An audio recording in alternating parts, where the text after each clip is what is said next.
বৃহত্তর ইসলামী সংগঠন জামাত ইসলামের যিনি আমির, তার কথাগুলো শুনে আমি মাঝে মধ্যে হতভম্ব হয়ে যায়। একজন ডক্টর, সাধারণ একজন ডক্টর, মাদ্রাসার বারান্দায় পা রাখে নাই, কিন্তু কোরআন তেলাওয়াত এত সুন্দর সহি। আবার যখন তিনি কোরআন থেকে কিছু তথ্যবহুল আলোচনা করেন, চিন্তা করি এগুলো পাইল কোথায়? এত তথ্যবহুল আলোচনা কেমনে কয়? আমার বন্ধুগণ, তিনি ডাক্তার হলে কি হবে? কোরআন নিয়ে সব সময় তার সময় কেটে গেছে। আল্লাহু আকবার। ডক্টর জাকির নায়েক, কি না মেধা আল্লাহ দিয়েছেন! পৃথিবীর বড় বড় মডেলরা, ধর্মের বড় বড় গুরু তার কাছে এসে হেরে যায়। আমার বন্ধুগণ, কারণ হলো তার সিনার ভিতরে আছে আল্লাহর কালাম, ঠিক কিনা? আদর্শ রাজনীতি যদি কেউ করতে চায়, কোরআন থেকে ফর্মুলা নিতে হবে, কারণ সবচাইতে শ্রেষ্ঠ রাজনীতির কিতাব হচ্ছে আল্লাহর কালাম কোরআন। যারা এই কথার পক্ষে নয় তাদের ঈমান শেষ। যারা বলুন ঠিক কিনা?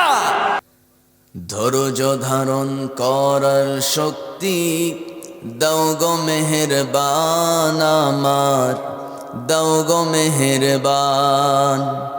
ধৈর্য ধারণ করার শক্তি দাও গো মেহেরবান আমার, দাও গো মেহেরবান।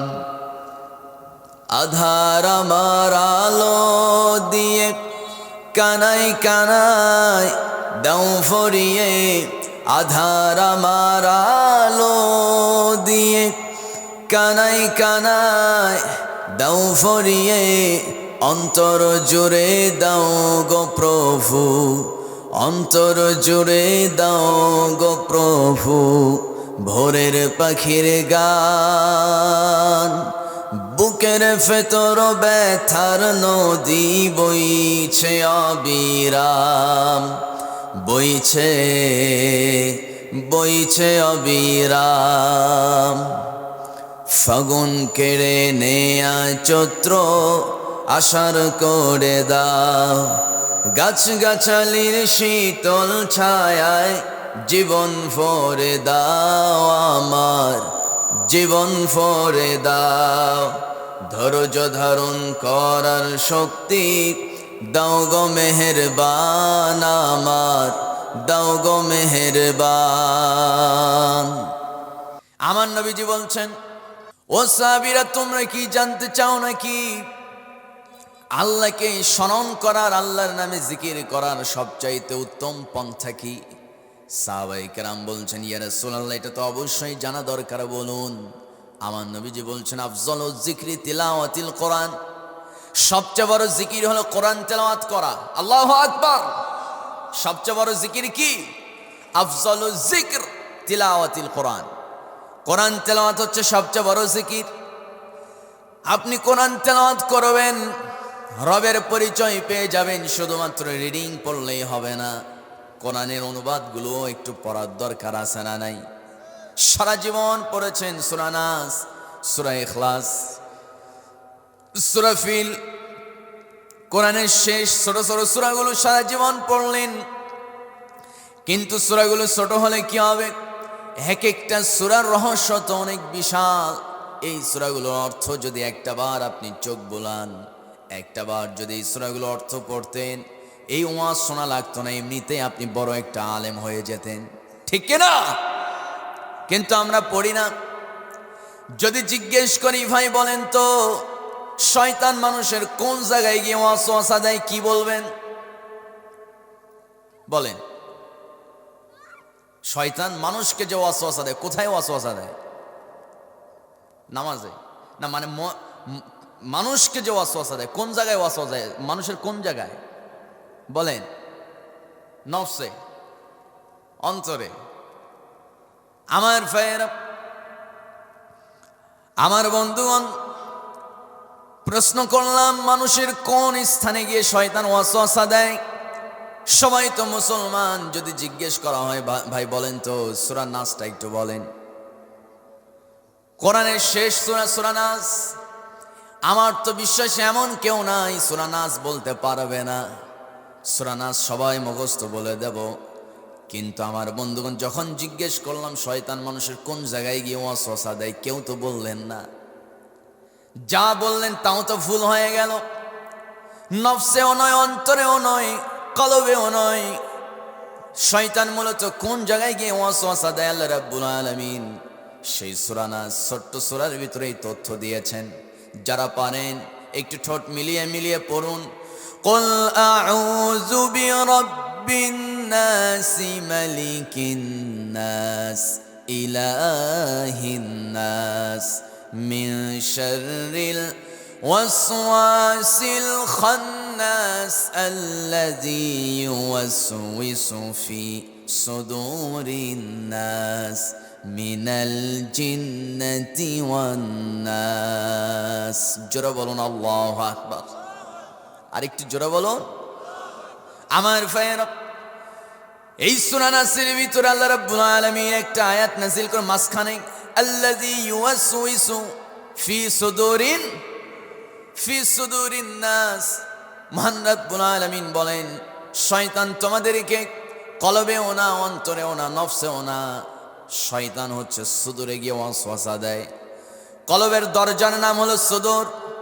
সুদূর হলো কলবের দরজা। শয়তান ডাইরেক্ট মানুষের কলবে গিয়ে ওয়াসওয়াসা দিতে পারে না। শয়তান হচ্ছে কলবের দরজা, সুদূরে গিয়ে ওয়াসওয়াসা দেয়। ডাইরেক্ট যদি কলবে যাওয়ার পারমিশন যদি শয়তান পেয়ে যেত, প্রত্যেকটা মানুষকে সে জাহান্নামী বানায় ছাড়তো। কিন্তু কলবটা যিনি সংরক্ষণ রেখেছেন, শয়তানের চক্রান্ত থেকে কলবটাকে যিনি হেফাজত রেখেছেন, আওয়াজ করে বলুন তিনি আমার কে? আমার বন্ধুগণ, নরমাল একটা মেসাল দেওয়ার জন্য সূরা নাসটার গুরুত্বপূর্ণ সূরা নাসের মধ্যে থাকা একটা তথ্য জানাই দিলাম। প্রত্যেকটা দিন যদি ছোট ছোট সূরাগুলো মোবাইলের অ্যাপসেও যদি তরজমার কোরআনগুলো ডাউনলোড করেন, তাফহিমুল কোরআন, মারিফুল কোরআন, তাফসির ইবনে কাসির অ্যাপগুলো ডাউনলোড করে, যুবক ভাই একটু কান লাগাও। যদি অ্যাপ ডাউনলোড করেও যদি একটু সূরাগুলোর তরজমা পড়ো, কোরআন থেকে অনেক কিছু মেসেজ পেয়ে যাবে, যেটা জীবন পরিবর্তন হয়ে যেতে পারে। সুবহানাল্লাহ বলেন। মুরব্বী বাবাজি যারা আছেন, হাতে পায়ে ধরি অনুরোধ করি, দয়া করি, প্রত্যেকটা দিন কমপক্ষে হলেও 5টা আয়াতের তরজমা পড়েন। 5টা আয়াত, দুদিনে হয় কয় আয়াত? 10 আয়াত। আমার ফের 10 দিনে হয়ে যাবে 100 আয়াত, 10 দিনে হয়ে যাবে 50 আয়াত, 20 দিনে হয়ে যাবে 100 আয়াত। 100 আয়াত যদি পড়েন, আপনার জীবনে কোরআন সম্পর্কে, ইসলাম সম্পর্কে অনেক তথ্য জানা হয়ে যাবে। ঠিক কিনা? আমার ভাইয়েরা, আমার বন্ধুগণ, এরকম করে অল্প অল্প করে যদি কোরআনটা আপনি পড়তে পারেন, একটা দিন এসে যাবে 6666 আয়াত খতম হয়ে গেছে। কোরআনের সবগুলো বিধান আপনার মাথায় যিনি ঢুকায় দেবে, আওয়াজ করে বলুন তিনি কে? আমার ভাইয়েরা, কোরআন হলো এমন একটা কিতাব, এই কিতাব মুর্দা মানুষের কোনো কাজে আসবে না। ক্লিয়ার কথা শুনে নেন, এই কোরআন মুর্দা মানুষের কোনো কাজে আসবে না, জিন্দা মানুষের জন্য এই কোরআন। কারণ আল্লাহ রাব্বুল আলামিন খুব কমন একটা সূরা, নাম সবাই জানেন, সূরা ইয়াসিন। সেই সূরা ইয়াসিনের মধ্যে মহান রাব্বুল আলামিন বলেন, লিয়ুনজিরা মান কানা হাইয়ান ওয়া ইয়াহিক্কাল কওলু আলাল কাফিরিন। জোরে বলুন আল্লাহু আকবার।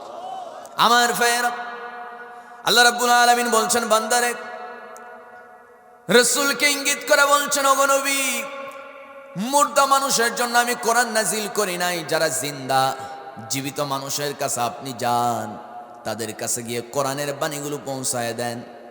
জিন্দা থাকা অবস্থায় যদি আমার বান্দাগুলো কোরআনটা মেনে নেয়, এই কোরআন তার জান্নাতে যাওয়ার কারণ হয়ে যাবে। আস্তে কোন সুবহানাল্লাহ, আর একটু জোরে কোন না সুবহানাল্লাহ।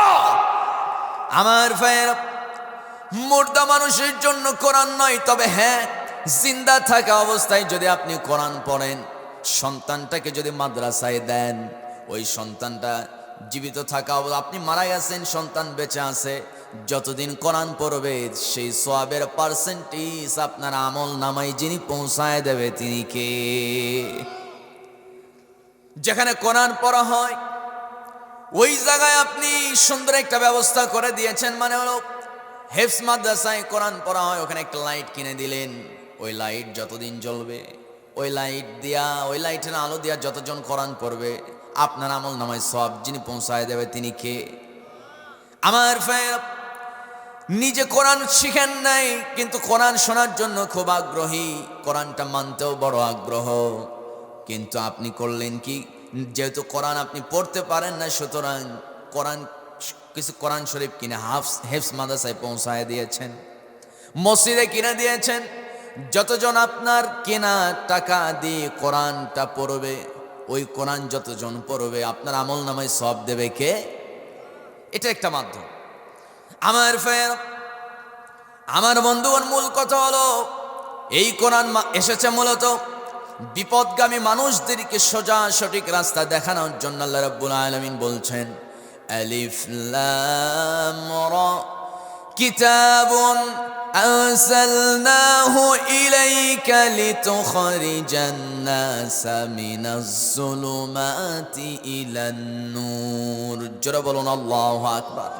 ঈমানদারদেরকে ডেকে বলছেন, ও ঈমানদাররা শোনো, তোমাদের প্রিয় নবী মুহাম্মদ সাল্লাল্লাহু আলাইহি সাল্লামকে উদ্দেশ্য করে আমি বলেছি, হে নবী, এই কোরআন আমি আপনার উপরে নাজিল করেছি। উদ্দেশ্য হলো একটা। বীর মাসদিয়াবাসী জবান খোলা আওয়াজ করে বলেন, কোরআন নাজিলের উদ্দেশ্য কয়টা? সবাই তো কয় না, মুখস্থ করে বাড়িতে যেত কোরআন নাজিলের উদ্দেশ্য আওয়াজ করে বলেন কয়টা?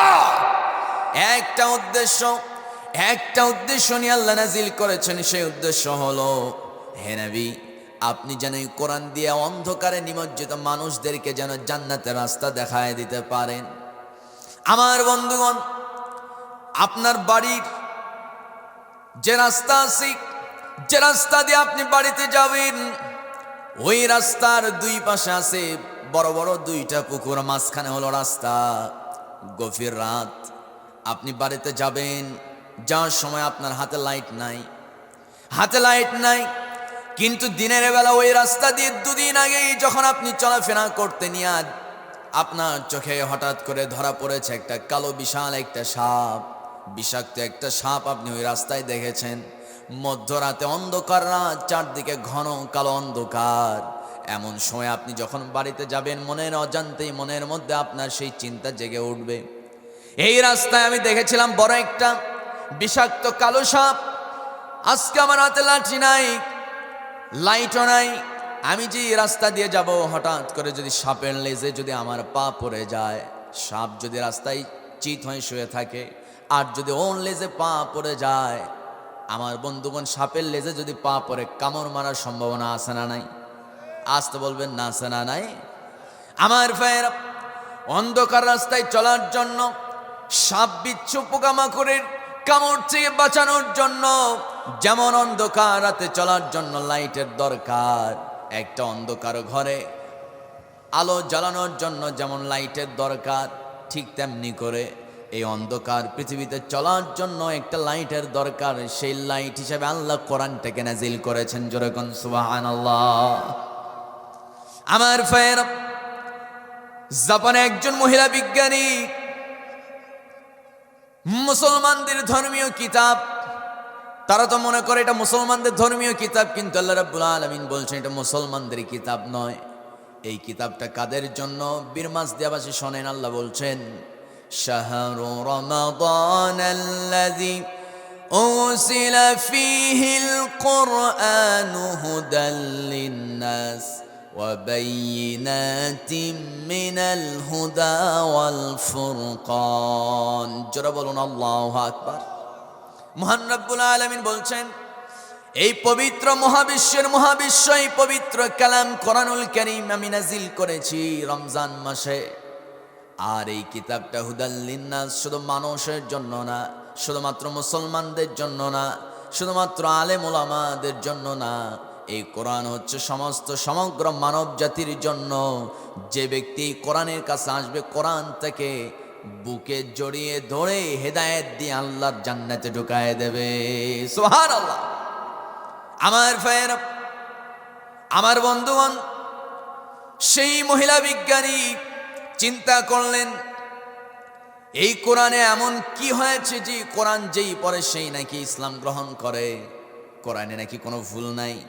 কোরআনে প্রথম চ্যালেঞ্জ হলো জালিকাল কিতাব লা রাইবা ফি। কোরআনে কোনো ভুল আছে? আসতে কয়, যারা কয় না কিন্তু আবার তো ঝিমায়ে গেল রে আল্লাহ, কি টেনশন শুরু হল। আমার ভাইয়েরা বলেন বলেন, কোরআনে কি কোনো ভুল আছে? সন্দেহ আছে। সন্দেহযুক্ত কোনো আয়াত মনে আছে? আসতে কবেন না আছে।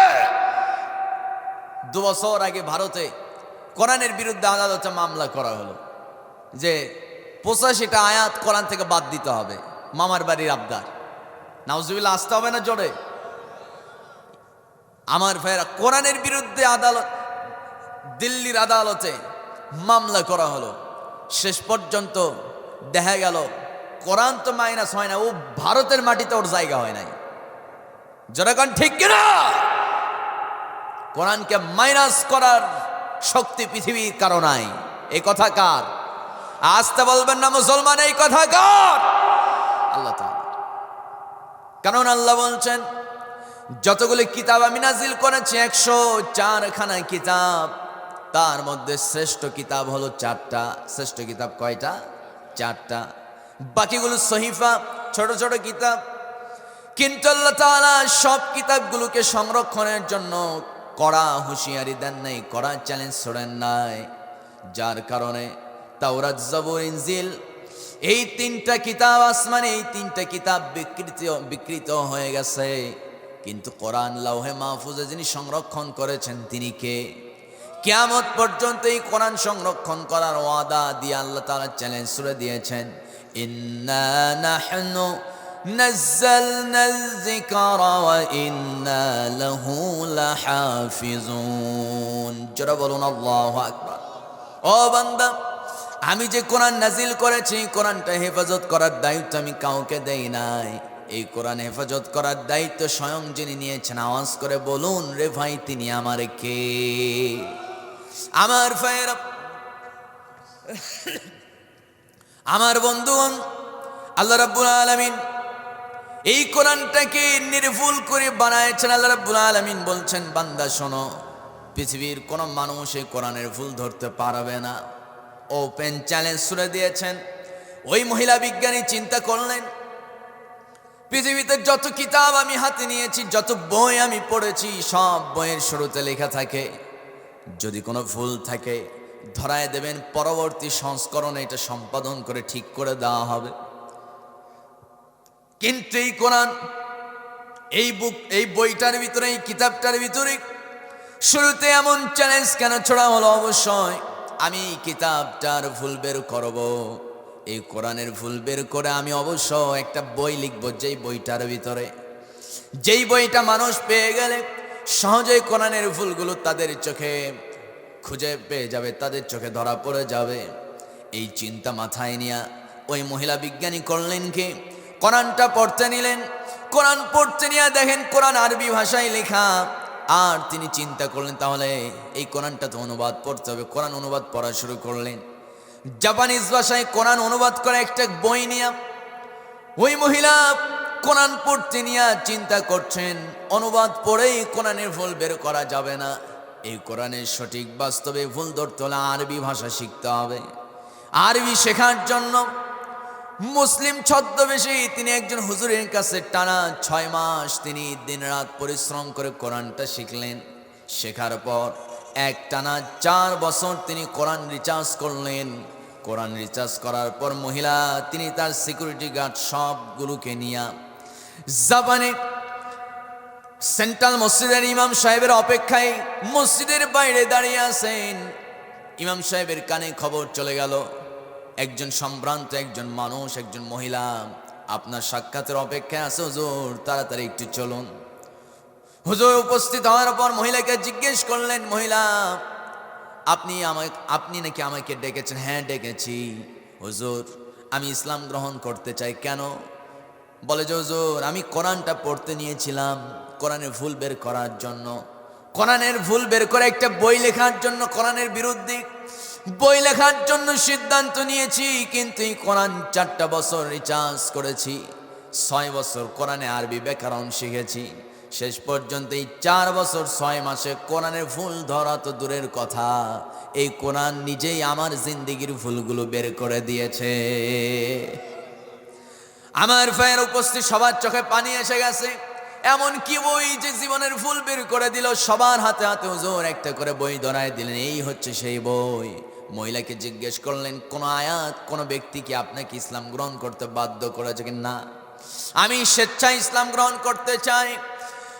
মহিলা হুজুরকে বলছেন, হুজুর এই কোরআন আমার ফুল বের করে দিয়েছে, তবে এই কোরআনে একটা আয়াত আছে যে আয়াতটা আমাকে সবচেয়ে বেশি বাধ্য করেছে ইসলাম গ্রহণ করতে। সে আয়াতটা হলো সূরা আম্বিয়া 30 নম্বর আয়াত। আল্লাহ বলছেন, আওয়ালাম ইয়ারাল্লাযীনা কাফারু আন্নাস সামাওয়াতি ওয়াল আরদা কানাতা রাতকান ফাফাতাকনাহুমা। জোরে বলুন আল্লাহু আকবার। কাফেররা কি দেখে না? কাফেররা কি আমার সৃষ্টি নিয়ে গবেষণা করে না? চারদিকে পৃথিবীর যেদিকেই তাকান সব সৃষ্টি কার? এই জমিনে বসে আছেন, জমিনটা বানিয়েছেন কে? খ্যারের উপরে বসে আছেন। এই খ্যারটা একসময় জীবিত ছিল, সতেজ ছিল। এটা এখন আগুনে পোড়ার উপযোগী হয়ে গেছে, বা গবাদি পশু এই খ্যারটা খেয়ে ফেলবে, স্বাস্থ্য বেড়ে যাবে। তার মানে পৃথিবীতে যা কিছু সৃষ্টি আমরা দেখতে পাই সব সৃষ্টি কার? সবাই আওয়াজ করে বলেন রে ভাই, আল্লাহ খুশি হবে। বলেন না কেন? বলেন, সৃষ্টি কার? আমার ভাইয়েরা কোনো সন্দেহ আছে নাকি? কোন সৃষ্টির মাঝে কোনো ভুল আছে নাকি? আল্লাহ রাব্বুল আলামিন বলছেন, আল্লাযী খালাকা সাবআ সামাওয়াতিন তিবাকা মা তারা ফি খালকির রাহমানি মিন তাফাউত ফারজি'ল বাসারা হাল তারা মিন ফুতুর। জোরে বলুন আল্লাহু আকবার। তিনি সেই মহান সত্তা, তিনি সেই মহান পবিত্রময় রব, যিনি 7 আসমান স্থাপন করেছেন, জমিনটাকে স্থাপন করেছেন। পানির উপরে এই জমিনটাকে যিনি ভাসমান রেখেছেন, তিনি আমার কে? আসতে বলবেন না কে? আসমানের নিচে চন্দ্র সূর্য যা কিছু আমরা দেখতে পাই, রাতটাকে আল্লাহ তাআলা সাজিয়েছেন মিটিমিটি সুন্দর তারকা দিয়া। এরপরে সেই তারকার মাঝে দেখতে পাই বড় একটা চাঁদ। সব বানালেন কে? অনর্থক কিছু বানিয়েছেন নাকি? সুম্মা রজি'ল বাসারা কাররাতাইনি ইয়ানকালিব ইলাইকাল বাসার খাসিআন ওয়া হুয়া হাসির। জোরে বলুন আল্লাহু আকবার। ও বান্দা, পৃথিবীর সব মানুষকে মহান রব্বুল আলামিন চ্যালেঞ্জ করে বলছেন, সবাই এক জায়গায় হয়ে যাও, আমার সৃষ্টি নিয়ে কিয়ামত পর্যন্ত গবেষণা শুরু করো। আমার সৃষ্টির মাঝে বান্দা কোনো ভুল খুঁজে পাও নাকি? একটু চিন্তা করে, একটু রিচার্জ করো, গবেষণা করো। শেষ পর্যন্ত বান্দা আমার সৃষ্টি নিয়ে গবেষণা করতে করতে তোমার এই দৃষ্টিশক্তি ক্লান্ত হয়ে তোমার কাছেই ফিরে আসবে। তোমার মস্তিষ্ক, ব্রেন তোমার কাছেই ক্লান্ত হয়ে ফিরে এসে সাক্ষ্য দিয়ে দেবে সমস্ত সৃষ্টি আল্লাহর, আর এই সৃষ্টির মাঝে কোনো ভুল নাই। জোরে কোন সুবহানাল্লাহ। আমার ভাইয়েরা, সে আয়াতের ভিতর আল্লাহ বলছে, আওয়ালাম ইয়ারাল্লাযীনা কাফারু, কাফেররা কি দেখে না আমার সৃষ্টিগুলো? এই সৃষ্টি নিয়ে তারা কি গবেষণা করে না? রবকে আপনি খুঁজে পাবেন কোথায়? আপনি আল্লাহর সৃষ্টি নিয়ে গবেষণা করেন, সৃষ্টির মাঝে স্রষ্টার পরিচয় লুকায়িত আছে। আল্লাহু আকবার।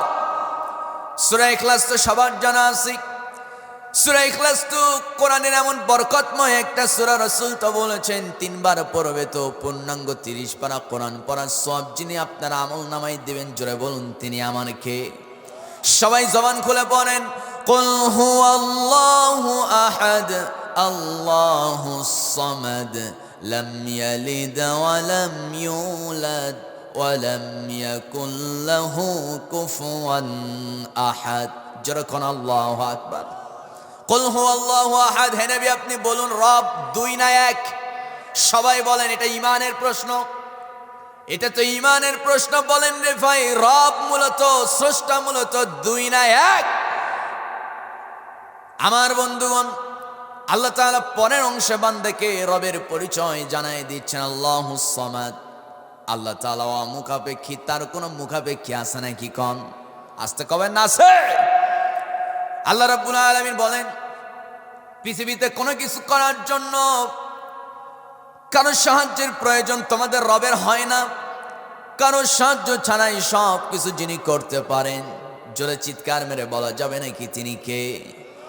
আমার ভাইয়েরা, এই যে আজকে আমরা এতগুলো মানুষ সবাই আমরা মায়ের পেট থেকে আসছি, মায়ের পেট থেকে জন্ম নেবার পর এমন কেউ আছেন নাকি নিজ হাতে খাবার খাইছেন, কাউকে খাবার তুলে দেওয়া লাগে নাই? আছে? সবাই আমরা নিরুপায়, একেবারে অসহায়। জন্মের পরে আমরা সবাই অসহায়, অথচ মুরগির একটা বাচ্চা ডিম থেকে বের হওয়ার পর কয়েক মিনিট কয়েক সেকেন্ড যাওয়ার পর নিজেই খাবার নিজেই খেয়ে নেয়, ঠিক না?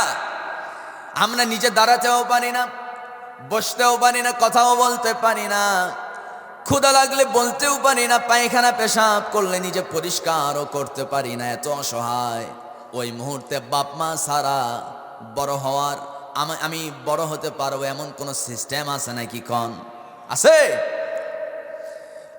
ওই সময় আমরা মা বাবার মুখাপেক্ষী হয়ে গেলাম, মা বাবা ছাড়া চলতে পারবো না। আবার বাপ মা যখন বার্ধক্যে উপনীত হয়ে যায়, মহান রব্বুল আলামিন কি না সৃষ্টি, কত সুন্দর না সৃষ্টি। আল্লাহ তাআলা বলছেন, বান্দারে শুনে রাখো, তোমার বাপ মাকে কষ্ট দিও না। বাপ মার সঙ্গে খারাপ আচরণ করতে বারণ করে আল্লাহ রাব্বুল আলামিন নির্দেশ জারি করলেন। আল্লাহ বলছেন, ওয়াকাদা রাব্বুকা আল্লা তা'বুদু ইল্লা ইয়্যাহু ওয়া বিল ওয়ালিদাইনি ইহসানা। জোরে বলুন আল্লাহু আকবার। আল্লাহ তাআলা আর এক জায়গায় বলছেন, ইম্মা ইয়াবলুগান্না ইনদাকাল কিবারা আহাদুহুমা আও কিলাহুমা ফালা তাকুল লাহুমা উফফিন ওয়ালা তানহারহুমা وقل لهما قولا كريما। জোরে বলুন আল্লাহু আকবার। ও দুনিয়ার মানুষ, তুমি যখন শিশু তখন তোমার মা বাবা হচ্ছে টকবগে যৌবনকাল, যুবক, টকবগে যুবক। আবার যখন তুমি যুবক যৌবনে পদার্পণ করো, তোমার যৌবনকাল যখন চলে আসে, তখন তোমার বাপ মা বার্ধক্যে উপনীত হয়ে যায়, বৃদ্ধ মানুষ। শিশুকালে তুমি যেমন অসহায়, অন্যকে ছাড়া চলতে পারো না, বাপ মাকে ছাড়া, বাপ মার সহযোগিতা ছাড়া যেমন চলতে পারো না শিশুকালে, ঠিক তেমনি তোমার বাপ মা যখন বার্ধক্যে উপনীত হয়ে যায়, তোমাকে ছাড়া তোমার বাপ মা চলতে পারে না। সবচাইতে পাষাণ লম্পট ওই সন্তান, যেই সন্তান নিজের বর্তমান দুনিয়াতে চলাফেরা করতে নিয়ে, চাকরি করতে গিয়া সবচাইতে পাষাণ লম্পট, সবচাইতে আল্লাহর আইনের বিরোধী তো ওই সন্তান, যে সন্তান চাকরি ব্যবসার দোহাই দেয়া বাপ মাকে বৃদ্ধাশ্রমে পাঠায়, ঠিক কিনা? আল্লাহ তাআলা বলছেন, বান্দারে, ও বান্দা, সবচাইতে আদর্শ সন্তান তো তারা যারা কেবলমাত্র বাপ মার জন্য বড়ই হৃদয়বান, মা বাবার আদর ছাড়া, মা বাবার সহযোগিতা ছাড়া যেমন শিশুকালে বড় হতে পারে নাই, ঠিক তেমনি করে আল্লাহর বিধান হলো, বান্দারে, তুমি যখন যুবক হয়ে যাবে, তোমার বাপ মা যখন বার্ধক্যে উপনীত হয়ে যাবে, শিশুকালে তোমার জেহেন, তোমার বুদ্ধি যেমন কম থাকে, তুমি যখন বুড়ো মানুষ তখন তোমার বুদ্ধিও কম হয়ে যায়, ঠিক কিনা? কোন বুড়ো মানুষ সেন্সলেস হয়ে যায়, সবকিছু কিন্তু মাথায় ধরে না, সবকিছু মনে থাকে না, বুদ্ধি কমে যায়, স্মৃতিশক্তি কমে যায়, সব মনে থাকে না। আমার বন্ধুগণ, মোবাইলটা তসবি, নামাজ পড়তে যাবে, তসবিটা ছেড়ে এসেছে, আসে না? ভুল করে অন্যের জুতা পরে যায়, নামাজ শেষ করে, আসে না নাই বলেন? সবকিছু চোখে ক্লিয়ার দেখতে পায় না, বুদ্ধিটাও কমে যায়, স্মৃতিশক্তিও কমে যায়। আমার বন্ধুগণ, আমার ভাইয়েরা, যখন আমরা শিশু, ঠিক সেই মুহূর্তে তখন আমাদের বুদ্ধি কম, স্মৃতিশক্তিও মোটামুটি একটু দুর্বল, ঠিক কিনা? আমার ভাইয়েরা, শিশুকালে আমরা মা বাবার মুখাপেক্ষী, বৃদ্ধকালে মা বাবা সন্তানের মুখাপেক্ষী, সন্তান ছাড়া বাপ মা বৃদ্ধকালে চলতে পারে না, শিশুকালে বাপ মা ছাড়া সন্তান চলতে পারে না। আমার বন্ধুগণ, দোকান দিয়েছেন, ক্রেতা যদি না থাকে আপনি চলবেন কেমনে? দোকানদার ক্রেতার কাছে মুখাপেক্ষী, ক্রেতা আবার দোকানির কাছে মুখাপেক্ষী, ঠিক না? কোন মানুষকে ছাড়া চলতে পারে না। কিন্তু আল্লাহ তাআলা বলছেন, বান্দা, কোনো কিছু করার জন্য তোমার রবের কারো প্রয়োজন হয়? আল্লাহ তাআলা বলছেন, বান্দারে কোনো কিছু করার জন্য যখন আল্লাহ সিদ্ধান্ত নেন, সেইটা করার জন্য কি পরিমাণ সময় লাগে জেনে নাও। ইন্নামা আমরুহু ইযা আরাদা শাইআন আন ইয়াকুলা লাহু কুন ফায়াকুন ফাসুবহানাল্লাযী বিয়াদিহি মালাকুতু কুল্লি শাইইন ওয়া ইলাইহি তুরজাউন। জোরে বলুন আল্লাহু আকবার। আমার ভাইরা, আল্লাহ তাআলা কোনো একটা কিছু করার সিদ্ধান্ত যখন নেন, শুধু বলেন কোন। কাফ আর নুন কয়টা অক্ষর? দুইটা অক্ষর, দুইটা হরফ। শুধু বলেন হয়ে যাও, ফায়াকুন। মাইক্রো সেকেন্ড, 1 সেকেন্ড তো লাগে না, মাইক্রো সেকেন্ডের আগে সেটা হয়ে যায়। আল্লাহু আকবার। সব ক্ষমতার মালিক কে? আসতে বলবেন না, সব ক্ষমতার মালিক কে? ওই মহিলা বিজ্ঞানী, মনে আছে তো? ওই মহিলা বিজ্ঞানী তিনি বলছেন, হুজুর এই আয়াতটা আমাকে সবচেয়ে বেশি বাধ্য করেছে। হুজুর তাকে হাতে হাত রেখে কালিমা পড়ায় দিলেন। অসংখ্য মানুষ, অসংখ্য বিজ্ঞানী, অসংখ্য মেডিকেল সায়েন্স, তারা এই কোরআনটাকে রিচার্জ করতে নিয়ে বড় বড় আলেম হয়ে গেছে। বর্তমান জামাত ইসলামীর যিনি আমির, বৃহত্তর ইসলামী সংগঠন জামাত ইসলামের যিনি আমির, তার কথাগুলো শুনে আমি মাঝে মধ্যে হতভম্ব হয়ে যায়। একজন ডক্টর, সাধারণ একজন ডক্টর, মাদ্রাসার বারান্দায় পা রাখে নাই, কিন্তু কোরআন তেলাওয়াত এত সুন্দর সহি। আবার যখন তিনি কোরআন থেকে কিছু তথ্যবহুল আলোচনা করেন, চিন্তা করি এগুলো পাইলো কোথায়? এত তথ্যবহুল আলোচনা কেমনে কয়? আমার বন্ধুগণ, তিনি ডাক্তার হলে কি হবে? কোরআন নিয়ে সব সময় তার সময় কেটে গেছে। আল্লাহু আকবার। ডক্টর জাকির নায়েক, কি না মেধা আল্লাহ দিয়েছেন! পৃথিবীর বড় বড় মডেলরা, ধর্মের বড় বড় গুরু তার কাছে এসে হেরে যায়। আমার বন্ধুগণ, কারণ হলো তার সিনার ভিতরে আছে আল্লাহর কালাম, ঠিক কিনা? আমার ভাইয়েরা, এই কোরআন আপনি পড়েন, পৃথিবীর সমস্ত শিক্ষা আপনার কাছে নিচু হয়ে যাবে, নতজানু হয়ে যাবে। কারণ এই শিক্ষা হলো কোরআনের শিক্ষা। এই শিক্ষা আপনি অর্জন করবেন, দুনিয়াতেও যিনি সম্মানী বানাবেন, আখিরাতেও যিনি সমুন্নত মর্যাদা দান করবেন, তিনি কে?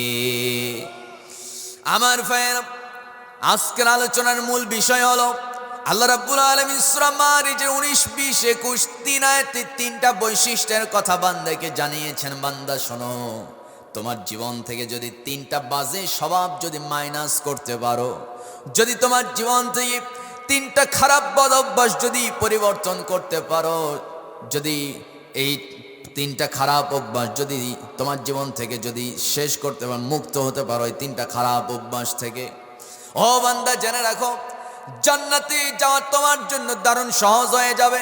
সুবহানাল্লাহ পড়েন। এত আস্তে কইলেন, একটু জোরে কর না সুবহানাল্লাহ। বদ অভ্যাস কয়টা? সবাই বলুন। আমি যখন জিজ্ঞেস করব, হাতের আঙ্গুল 3টা উঁচু করে দেখাতে হবে। ওয়াজ তো আমরা সবাই শুনি, চারপাশে বহু ওয়াজ মাহফিল হয়, কিন্তু কোনো কথা আমরা মাথায় রাখতে পারি না। হাত উঁচু করেন, হয়তো মনে থাকবে বাজে স্বভাব মূলত কয়টা? সবাই হাত ওঠান না, কয়টা? 3টা বাজে স্বভাব। 1 নাম্বার হলো আল্লাহ বলছেন সূরা মারিজ 70 নম্বর সূরা। কয় নাম্বার? 70 নম্বর সূরা 19 নম্বর আয়াত। আল্লাহ বলছেন, ইন্নাল ইনসানা খুলিকা হালুআ। যখন আল্লাহু আকবার। ইমানদারদেরকে ডেকে বলছেন, ও ইমানদাররা শোনো, মানুষ সৃষ্টি করেছি আমি। ইন্নাল ইনসানা খুলিকা হালুআ। কিন্তু যখন মানুষ সৃষ্টি করেছি, নিশ্চয় মানুষের মনটা আমি ছোট করে বানিয়েছি, সংকীর্ণ করে বানিয়েছি মানুষের মন। আমাদের মন আছে না নাই? বীর মাসদিয়াবাসী বলেন তো, আপনাদের মনটা ছোট না বড়? আসতে কবেন না, ছোট না বড়? কই বড়? মন যদি বড়ই হতো, সমাজে এমন চিত্র আমরা কেন দেখি? একজন আরেকজনকে সহ্যই করতে পারে না, একজন আরেকজনকে মানতেই পারে না। আছে না নাই বলেন? লাউগাছ মার্কা, এবি পার্টি, 2 গ্রুপ। আমার লিডারকে মনোনয়ন দিল না কেন? 2 গ্রুপ পাল্টাপাল্টি, মারামারি, সমাবেশে চেয়ার ভাঙ্গাভাঙ্গি। আছে না নাই? আসতে কয়, আছে না নাই? আমার ভাইরা এলো ক্ষমতা লুফি, যারা চেয়ার পাওয়ার জন্য সমাবেশে গিয়ে চেয়ার ভাঙ্গে, বুঝেন, কিন্তু মনোনয়ন পাওয়ার জন্য নেতা কর্মীকে লাগায় দেয়, ওই সমাবেশটা বানচাল করে দেয়, প্যান্ডেলগুলো ছিঁড়ে ফেল, চেয়ারগুলো ভেঙে ফেল। আমার বন্ধুগণ, মনোনয়ন পাওয়ার জন্য, কমিটি পাওয়ার জন্য যারা সমাবেশে গিয়ে হট্টগোল করে, দুই গ্রুপে মারামারি, এদের মূল লক্ষ্য হলো ক্ষমতায় গেলে আগে চুরি করবে, সাদাবাজি করবে। যখন ঠিক কিনা, নিরহ মানুষদেরকে কলমের খোঁচা দিয়ে আলেমদেরকে ফাঁসির রশিতে ঝুলাবে ওরা। আসতে বলবেন না ঠিক কিনা? সম্মানিত ভাইয়েরা, এরা হচ্ছে বড় মনের অধিকারী না ছোট মনের? আসতে কয়, মনে হয় আপনাদের কমন পড়ে গেল, মন খারাপ করলেন মনে হয়। তাহলে জবান খুলে বলেন, ছোট মন না বড় মন? ছোট মনের অধিকারী। আমার ভাইয়েরা, সবচেয়ে বড় বিজনেস হলো এখন রাজনীতির বিজনেস। কোনো মতো যদি ক্ষমতায় যাওয়া যায়, কোনো মতো যদি মনোনয়ন পাওয়া যায়, আমার বন্ধুগণ, আমার ভাইয়েরা, রাতারাতি একতলা বাড়ি 5 তলা হতে সময় লাগে না। আসে না নাই? বলেন বলেন বলেন, আসে না নাই? এরপর আসে কয়া এখান থেকে যাওয়ার পর আবার ওদেরকেই আবার সমর্থন দেয়। এমনও কিছু মুনাফিক আসে না নাই? কর আমার ভাইয়েরা, আমাদেরকে একটু পরিবর্তন হতে হবে, একটু পরিবর্তন হওয়ার দরকার আছে না? সম্মানিত বন্ধুগণ, 53 বছর মানুষের তৈরি করা আইন দিয়ে 3টা দল ক্ষমতায় এসেছে। এখন সময় এসেছে, ক্ষমতায় কে যাবে সেটা পরের হিসাব। আমাদের কথা হলো, ক্ষমতায় আমরা তাদেরকেই আগামীর নির্বাচনে তাদেরকেই জয়ী করব যারা ক্ষমতায় গিয়ে সর্বপ্রথম আল্লাহর কালাম কোরআন দিয়ে রাষ্ট্র চালাবে। মুসলমান রাজি আছেন কারা কারা? 2টা হাত আমি তাদের দেখতে চাই। আপনারা রাজি নাই নাকি? হাতগুলো একটু উঁচু করেন না। হাত কে কে ভিতর ঢুকায় রাখছে? সবাই হাত তুলছেন? টান টান করেন, জোরে হাত তুলেন। 2টা হাত, একটু হাতগুলো নাড়ান, শক্ত কইরা বুক বরাবর নিয়ে চলে আসেন। আসছেন সবাই? বুক বরাবর, হাত নামাইতে কই নাই। কিন্তু আমি তাকবীর দেব, জীবনে যে তাকবীর দেন নাই, আজকে আল্লাহর নামে, আল্লাহকে খুশি করার জন্য আমরা আল্লাহর নামে সেই স্লোগান দেব। নেতার নামে তো অনেক স্লোগান হয়, আল্লাহর নামে দেওয়ার দরকার আছে না নাই? একটু জবান খুলে, গলাটা একটু ক্লিয়ার করে। গলায় ক্লিয়ার হয়েছে?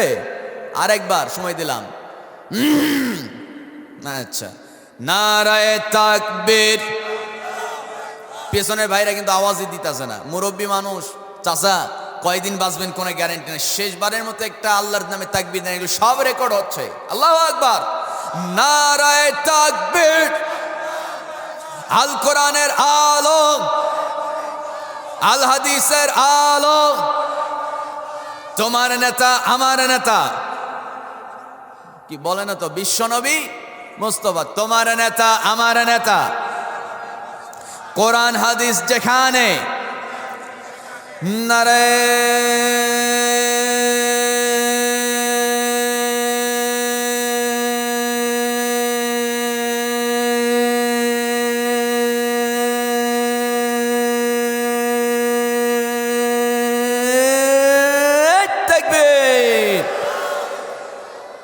কষ্ট হলো? রাগ করলেন নাকি আবার? সম্মানিত ভাইয়েরা, আল্লাহর নামে তাকবীর দিলে খুশি হয় কে? আজ থেকে খুশি হয় কে? এই তাকবীরটাও বিগত স্বৈরাচার আমাদেরকে দিতে দেয় নাই। আসতে বলবেন না ঠিক কিনা? সম্মানিত ভাইয়েরা, আল্লাহর জমিন, আল্লাহর আকাশ, আল্লাহর সৃষ্টি আমরাই তো, ঠিক কিনা কন? আবার আল্লাহর নামে স্লোগান দিলে মাহফিল বন্ধ করে দেয়। মসজিদে খতিব সাহেব যদি হক কথা কয়, কেউ যদি আল্লাহর নামে তাকবীর দেয়, কিছু চান্দাখোর, কিছু চোর উঁচু গলায় বলে, এই কে আল্লাহ, কে এত জঙ্গি স্লোগান দেয়? নাউজুবিল্লাহ কবেন না? যারা আল্লাহর নামে তাকবীর, এই স্লোগানটাকে, নারায়ে তাকবীর স্লোগানটাকে যারা জঙ্গি তকমা দেয়, আমি বলবো তারা পিতৃ পরিচয়হীন অবৈধ সন্তান। যারা ঠিক বলবে না তারা ওই গ্রুপের। জনগণ ঠিক কিনা? সম্মানিত ভাইয়েরা, আগে আমার আল্লাহ, আগে আমার কে? আসতে কবে আগে আমার কে? আল্লাহ তাআলা। সব পরে, সব দল পরে। জামাত, বিএনপি, আওয়ামী লীগ সব পরে, আগে আমার আল্লাহ, আগে আমার কে? আল্লাহ। জামাত ইসলামী যদি কোরআনের বাইরে কাজ করে, কোরআন জামাতের বিরুদ্ধে আওয়াজ তুলবে। বিএনপি যদি কোরআনের বিরুদ্ধে অবস্থান নেয়, কোরআন বিএনপিকেও ছাড় দেবে না। কথা বলুন ঠিক কিনা? কোরআন হচ্ছে ফুরকান, হক বাতিলের পার্থক্যকারী। সুবহানাল্লাহ, আস্তে কন, একটি জোরে কন সুবহানাল্লাহ। সম্মানিত ভাইয়েরা, কষ্ট হলো মনে হয়, রাগ করলেন নাকি? একটু বলার দরকার আছে না নাই বলেন? আমার বন্ধুগণ, কাউকে আন্ডার এস্টিমেট করা যাবে না, হেও প্রতিপন্ন করা যাবে না। সমাজে এমন কিছু কিছু মানুষ আছে, দেখতে খাটো, নাকটা বাঁকা, দেখতে কালো, চোখগুলো টেরা, বোঝে কম, বুদ্ধিটাও কম, গরিবের ঘরের সন্তান। এরকম মানুষ সমাজে আছে না নাই? বলেন বলেন, আছে না নাই? এই সমস্ত মানুষগুলোকে কেউ দাম দিতে চায় না, কেউ তাদেরকে সম্মান দিতে চায় না। বরঞ্চ চায়ের দোকানে যদি তারে দেখতে পায়, সবাই শুধু চান্সে থাকে কেমনে ওরা একটু অপমান করা যায়। আছে না নাই বলেন? কিন্তু সবাই মানুষ, মানুষ হিসেবে সবাই সমান কার কাছে? আসতে বলবেন না, কার কাছে? আল্লাহর কাছে। আমার ভাইয়েরা, কাউকে আপনি আন্ডার এস্টিমেট করতে পারবেন না, হেউ প্রতিপন্ন করতে পাবেন না। কারণ আল্লাহ রাব্বুল আলামিন বলছেন, লা ইয়াসখার কওমুম মিন কওমিন আসা আন ইয়াকুনু খায়রাম মিনহুম ওয়ালা নিসাউম মিন নিসা ইন আসা আন ইয়াকুননা খায়রাম মিনহুম ولا تلمزوا أنفسكم ولا تنابزوا بالألقاب। জোরে বলুন আল্লাহু আকবার। আমার ভাইরা, ইমানদারদেরকে ডেকে আল্লাহ বলছেন, ও ইমানদার পুরুষ, ইমানদার নারী, স্পষ্টভাবে জেনে রাখো, লা ইয়াসখার, তোমার ভাই, তোমার বোন, তাদের সঙ্গে কখনো খারাপ ব্যবহার করো না। তাদেরকে কখনো অপমানিত হয় এমন কিছু কথা বলো না। কাউকে নিয়ে ঠাট্টা বিদ্রোহ করো না। যে লোকটা ভুল করে, ওরে নিয়ে সবাই ঠাট্টা বিদ্রোহ করে, মনে হয় যেন জীবনে তার কোনো ভুল হয় নাই। আসে না নাই বলেন? কেউ যদি একটা ভুল করে বসে, ধরেন মসজিদের মধ্যে ধরেন, কেউ যদি ভুল করে, শীতের সময় এসি ছাড়তে যায় করে, পাগল নাকি রে তুই? কথা বল ঠিক কিনা? আমার বন্ধুগণ, ফুল কইরা লাইট দিতে নিয়ে ফ্যান ছাড়ছে 3টা। কিছু কিছু লোক আছে মসজিদের মধ্যে হেডাম নিয়ে চলে, আছে না নাই? কর বিরাট হাজি সাহেব, টাকা পয়সার অভাব নাই, কেউ যদি ভুল করে 2টা সুইচ মারে লাইট দিতে গিয়ে, মসজিদ আছে না, মসজিদে বেতন দেই কিল্লেগা, তুমি সুইচ মারো কেন? বিশাল গরম, লোকটা অপমানিত হয়ে মাথা নিচু করে সেখান থেকে সামনে আগায় যায়। আছে না নাই? কন এইরকম অহংকারী কিছু হাজি সাহেব সমাজে আছে না নাই? টাটকা সুদখোর, ঠিক কিনা? সুদ খাইতে হুঁশ পায় না, মসজিদে এইসব পাওয়ার দেখায়। সুদখোরের পাওয়ার মসজিদে বেশি। এরকম সুদখোর আছে না নাই বলেন? এই এলাকার মসজিদে মনে হয় নাই, এই এলাকাতেও আছে। যদি থাকে একটু জোরে কন, আছে আছে। মাইনাস করতে হবে। বেটা তুই নামাজ পড়িস না, নামাজ পড়লেও সুদ খাস, মসজিদে পাওয়ার দেখাবি না, কারণ সুদখোরের জায়গা মসজিদ নয়। যারা বলুন ঠিক কিনা? আমার ভাইয়েরা, সম্মানিত বন্ধুগণ, হেডাম দেখানো মানুষগুলো ছোট মনের অধিকারী, অহংকারী মানুষ ছোট মনের অধিকারী। হিংসা যাদের অন্তরে আছে, এদের মন ছোট না বড়? কই বড়? শোনেই নাই, না হইন না কয় যে বড়। কোন যাদের মনের মধ্যে হিংসা আছে, মনটা বড় না ছোট? শুধু ছোট না, অনেক ছোট, অনেক ছোট। আমার নবীর মনে কোনো হিংসা ছিল নাকি বলেন? ও যুবক ভাই, একটু কান লাগান, বলেন রে ভাই, নবীর মনে কি হিংসা ছিল নাকি? অহংকার ছিল নাকি? নবীর মন ছোট না বড়? শুধুই বড় না অনেক বড়? আমার নবীর মন কেমন বড়, একটু মেসাল না দিলে কেমন হয়? নবী আমার যখন কোরআন থেকে দাওয়াত দেওয়া শুরু করলেন, আমার নবীর বিরুদ্ধে চরম চক্রান্ত শুরু হয়ে গেল। বিশাল ষড়যন্ত্র।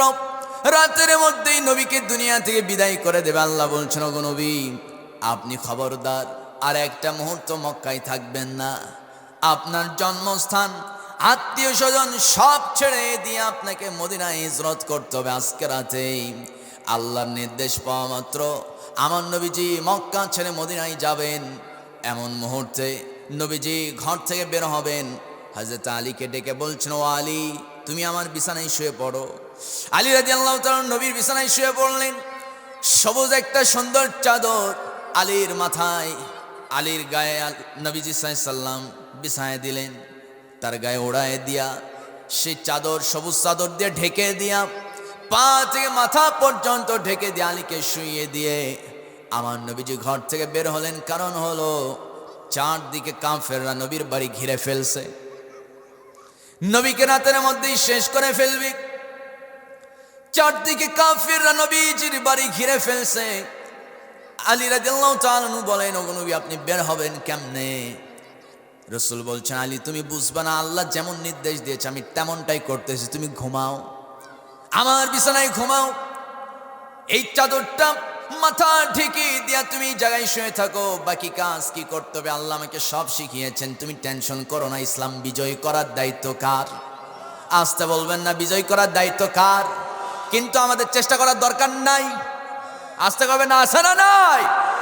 আমার ভাইয়ের, আমার বন্ধুগণ, নবীজি আলী কি নিজের বিছানায় শুইয়ে দিয়া আমার নবীজি বের হচ্ছেন ঘর থেকে। আল্লাহ তাআলা যেমন করে শিখিয়েছেন নবীজি তেমন করে হাতের মধ্যে একটু বালু নিলেন। কি নিলেন বলেন? কিছু বালু নিলেন। ওই বালু হাতের মধ্যে নিয়া সূরা ইয়াসিনের প্রথম 5টা আয়াত নবীজি পড়লেন, বালির মধ্যে ফুঁ দিলেন। আমার নবীজিকে আল্লাহ তাআলা নির্দেশ দিলেন, ও নবী, আপনি দরজায় গিয়ে বালুটা উপর দিকে ছুঁড়ে ফেলেন, উপর দিকে ছিটা মারেন। উপর দিকে যখন নবীজি ছিটায় দিয়েছে, মুহূর্তের মধ্যে চারপাশে থাকা কাফের মুশরিক যারা নবীকে হত্যা করার জন্য নবীর বাড়ি ঘিরে ফেলেছে, গোয়েন্দা সংস্থার টিম, প্রত্যেকের চোখের মধ্যে ওই বালুটা যিনি পৌঁছায় দিল, আওয়াজ করে বলুন সেই মহান রবের নামটা কি? ক্ষমতা কার? আসতে বলবে না, ক্ষমতা কার? সব পারেন কে? হুয়াল আউয়ালু ওয়াল আখিরু ওয়াজ যাহিরু ওয়াল বাতিন ওয়া হুয়া বিকুল্লি শাইইন আলিম। যেরকম আল্লাহু আকবার। তিনি প্রথম, তিনি শেষ, তিনি প্রকাশ্য, তিনি গোপন। সমস্ত ক্ষমতা কার হাতে? সমস্ত সুপ্রিম পাওয়ার কার হাতে? সে মহান রব মুহূর্তের মধ্যে সবার চোখে বালি ঢুকায় দিলেন। চিন্তা করেন, বালু যদি আপনার চোখের মধ্যে ঢুকে, আমার বন্ধুর শরীর আর কোনো শক্তি থাকে নাকি? তরবারি ফলাই দিয়া, বল্লম ফলাই দিয়া সব কাফির মুহূর্তের মধ্যেই তাদের হাতগুলো চোখে গেল। চোখের মধ্যে দুইটা হাত দিয়ে শুধু চোখ ঘষে, চোখ শুধু ডলে, চোখ ঘষে। আমার বন্ধুগণ, নবীজিকে যে মারতে হবে, বিদায় করতে হবে, সেই চিন্তা সবার মাথা থেকে আউট করলেন কে? আমার নবীজি যখন ঘর থেকে বের হচ্ছেন, দরজা থেকে বের হওয়ার ওই মুহূর্তে নবীজির সামনে থাকা কিছু কাফেরদেরকে হাত দিয়ে সরায় দিলেন। কেউ তো কিছু দেখে না। আমার নবীজি হাত দিয়ে সরায় দিলেন। আর নবীজি মনে মনে আল্লাহর কাছে দোয়া করতেছেন, ওগো মালিক, এদের সবাইকে তুমি জাহান্নামের আগুন থেকে বাঁচাও। মারতে আসছে নবীকে, আর নবী দোয়া করতেছে, আল্লাহ ওদেরকে বাঁচাও। আল্লাহু আকবার। বলেন, নবীর মন ছোট না বড়? আসতে কয়, ছোট না বড়? আমরা হলে কি করতাম? ক্ষমতা যদি পাই, মার আগে। সবাই মানুষ, মানুষ হিসাবে মানুষের প্রতি দরদ থাকার দরকার আছে না নাই? একদল ক্ষমতা থেকে গেল, আরেক দল সাদাবাজি শুরু করছেন, নাইলে মামলা দেব, দে টাকা। ঠিক কিনা? মন ছোট না বড়? কই বড়? মন বড় না ছোট? ছোট। আমার ভাইয়া, আমার বন্ধুগণ, নবীজি কেমন রহম দিলেন মানুষ ছিলেন, উদার মনের মানুষ ছিলেন। নবীজি বের হচ্ছেন বাড়ি থেকে, যারা নবীকে মারতে আসলো, যারা নবীকে কতল করার জন্য নবীর বাড়ি ঘেরাও করলো, নবীজি তাদের হাতে হাত, তাদের গায়ে হাত বুলায় দেন আর দোয়া করেন, আল্লাহ সব কয়টারে জাহান্নামের আগুন থেকে বাঁচাও। আল্লাহু আকবার। এত রহম দিলের মানুষটা যখন ওই জায়গা থেকে বের হলেন, ওই যে হাত লাগছে যাদের গায়ে তারা পরবর্তীতে মুসলমান হয়েছিলেন, তার মধ্য থেকে একজন সাহাবী আমার নবীকে একদিন স্মৃতিচারণ করে বলছেন, ও নবী, একদিন আমি আপনাকে হত্যার জন্য গোয়েন্দা টিমের সঙ্গে আমিও ছিলাম, আপনার বাড়ি ঘেরাও করলাম, কিন্তু কে জানে আমার ডান বাহুতে এই জায়গায় হাত বুলাই দিল। সেদিন থেকে মনে হয় যেন আমার পুরা শরীর দুনিয়াতে আসা আর এই জায়গাটুকু আল্লাহর জান্নাতে আছে। আর একটু জোরে কোন সুবহানাল্লাহ। আমার ভাইয়েরা, আমার নবীজি সেই জায়গা থেকে বের হয়, গভীর রাত, মধ্যরাত, নবীজি একা একা আল্লাহর নামে তাসবিহ পড়তে পড়তে সোজা ডাইরেক্ট বন্ধুর বাড়ি আবু বকর রাদিয়াল্লাহু তাআলা দরজায় গিয়ে নক করলেন। যেই না নক করছে, দরজায় এক ঠোকা মারা মাত্র, মধ্যরাত, গভীর রাত, সেই গভীর রাতে যখন সবাই ঘুমে আচ্ছন্ন, ওই মুহূর্তে এক ঠোকায়, ওই মুহূর্তে, ওই সেকেন্ডে আবু বকর দরজা খুলে ফেললেন। আরেকটু আস্তে কোন সুবহানাল্লাহ। নবীজি বলছেন, আবু বকর, এত মধ্যরাত সবাই ঘুমে আচ্ছন্ন, তুমি ঘুমাও নাই কেন? আবু বকর বলছেন, ওগো নবী, আজ থেকে আপনি 80 থেকে 85 দিন আগে আপনি আমাকে বলেছিলেন আবু বকর তৈরি থেকে একটা রাত আসবে, যেই রাতে আল্লাহ তাআলা আমাকে এই মক্কার জমিন ছাড়ার নির্দেশ দেবেন। ওই গভীর রাতে আমি তোমাকে আমার সঙ্গী বানাতে চাই, তুমি একটু সতর্ক থেকো। ওই দিনের পর থেকে আজকে 80 থেকে 85 দিন হয়ে গেছে। ওগো নবী, আমি একটা রাত বিবির সঙ্গে আরামে কাটাতে পারি নাই। প্রত্যেকটা রাত আপনার আবু বকর দরজার এখানে দাঁড়িয়েছিল। আর একটু জোরে কোন আল্লাহু আকবার। নবীজি আবু বকরকে জড়ায় ধরে আবু বকরকে বুকের সঙ্গে চাপ মেরে ধরে বলছেন, আল্লাহ, যেই লোকটা 40-80টা রাত আরামের বিছানা ত্যাগ করেছে, রব্বুল আলামিন জান্নাতের সুন্দর বিছানা তার জন্য বরাদ্দ করে দাও। আস্তে কবেন না সুবহানাল্লাহ। আমার ভাইয়েরা, নবীজি আবু বকরকে সঙ্গে করে নিয়ে আমার নবী করলেন কি, কাবা ছেড়ে মদিনার উদ্দেশ্যে রওনা দিলেন। পথের মধ্যে যখন সামনে দেখতে পেলেন পৃথিবীর প্রথম ঘর, সেই ঘরের নামটা কি বলেন? বাইতুল কাবা, বিবাক্কাতা মুবারাকা। কোরআনে এসেছে বিবাক্কা, বাক্কা শহর। সৌদি আরব যারা গিয়েছেন, সৌদির মানুষ বলে না মক্কা, ওরা বলে বাক্কা। ওরা কি কয়? বাক্কা বলে। আমরা বলি মক্কা। মক্কাও বলা যাবে, কাবাও বলা যাবে। পৃথিবীর প্রথম ঘর হলো কাবা। ওই কাবা শহর, ওই কাবা প্রথম ঘর, কাবার দিকে নবীজি তাকা বলছেন, ও আবু বকর, আমি সহ্য করতে পারতেছি না, আমি ছেড়ে যেতে পারছি না জন্মভূমি। এই বলে আমার নবী মাথা নিচু করে নীরবে চোখের পানি ফেলতেছে। আবু বকর বলছেন, ওগো নবী, আপনার কি কষ্ট হচ্ছে নাকি? আপনার কোন বিষয়ে সবচেয়ে বেশি কষ্ট হচ্ছে বলেন? নবীজি বলছেন, ওগো আবু বকর, ও আবু বকর, আল্লাহ তো আমার বন্ধু, বন্ধুর ঘরটা আমি রেখে যাচ্ছি, এটাই আমার মনের মধ্যে সবচেয়ে বড় কষ্ট।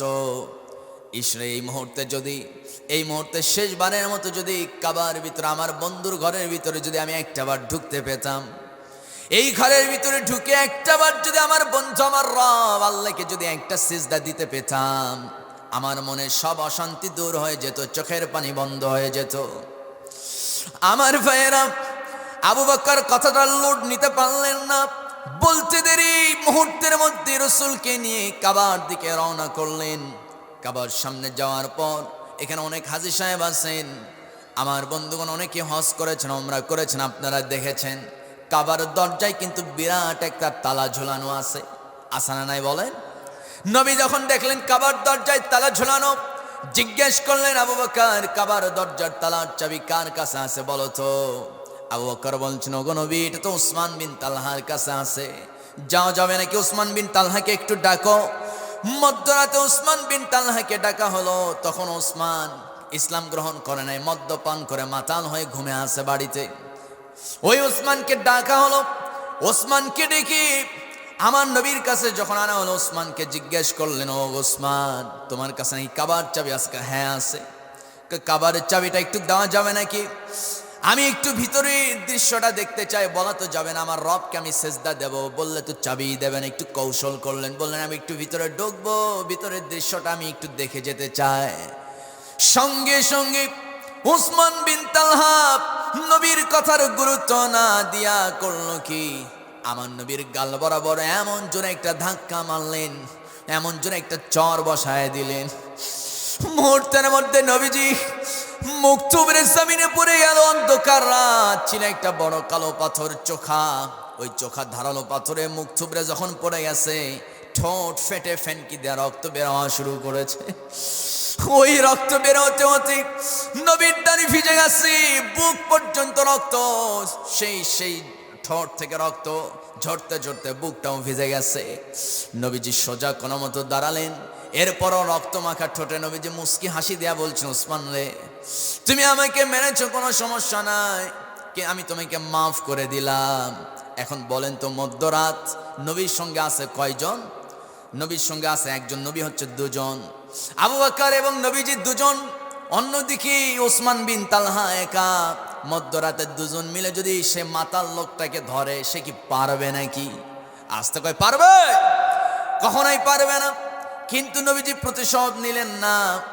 আমার বন্ধুগণ, নবীজি শুধু সোজা হয়ে উঠে দাঁড়ালেন, মুস্কি একখানা হাসি দিয়া ওসমানকে লক্ষ্য করে ওসমানের চোখে চোখ রেখে বলছেন, ওসমান, আজকে কাবার চাবির জন্য তুমি আমার ঠোঁট ফাটায় রক্ত বের করলা, গালের মধ্যে থাপ্পড় বসায় দিলাম, আজকে তুমি আমাকে রক্তাক্ত করেছো এই কাবার চাবির জন্য। কিন্তু আজকে তোমাকে এই গভীর রাতে একটা কথা বলতে চাই, একদিন না একদিন এই কাবার চাবি শুধু নয়, গোটা আরব ভূখণ্ডের রাষ্ট্রীয় চাবিকাঠি আল্লাহ আমার হাতে একদিন উঠায় দেবে। আজকে যারা আলেমদেরকে বলো ধর্মের নামে রাজনীতি করবা না, আমি তো বলি শ্রেষ্ঠ রাজনীতি হচ্ছে ধর্মীয় রাজনীতি। যারা ঠিক বলবে না ঈমান শেষ, যারা বলেন ঠিক কিনা? শ্রেষ্ঠ রাজনীতি ধর্মীয় রাজনীতি। রাজনীতি, আদর্শ রাজনীতি যদি কেউ করতে চায়, কোরআন থেকে ফর্মুলা নিতে হবে, কারণ সবচাইতে শ্রেষ্ঠ রাজনীতির কিতাব হচ্ছে আল্লাহর কালাম কোরআন। যারা এই কথার পক্ষে নয় তাদের ঈমান শেষ, যারা বলেন ঠিক কিনা? সম্মানিত ভাইয়েরা, সম্মানিত বন্ধুগণ, কোরআন দিয়ে কি একটা রাষ্ট্র চলতে পারে কিনা বলেন? সবাই তো কয় না, পারে কিনা? 100% পারে। নবীজি চালিয়েছেন। নবী যখন কোরআনে আইন দিয়ে রাষ্ট্র চালাইছে, ওই মুহূর্তে কোনো নারী ধর্ষিত হয় নাই, কারো মাল কেউ চুরি করতে পারে নাই, কোনো ব্যক্তি, কোনো ডাকাত কাউকে খুন গুম হত্যা করতে পারে নাই।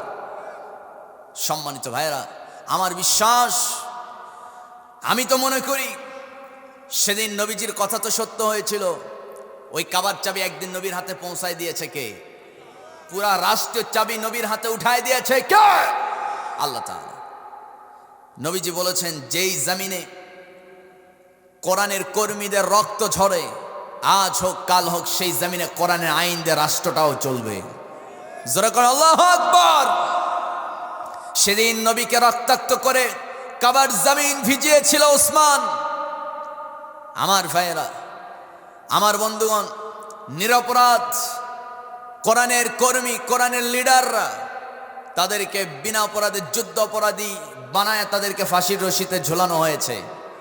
আল্লামা সাঈদীকে ভারতের নির্দেশে হাসিনা তাকে খুন করেছে। আজ হোক কাল হোক, এই বাংলার জমিনে কোরআনের আইন চালু হবেই হবেই হবে। রাজি আছেন কারা কারা? দুইটা হাত আমি তাদের দেখতে চাই। মুসলমান,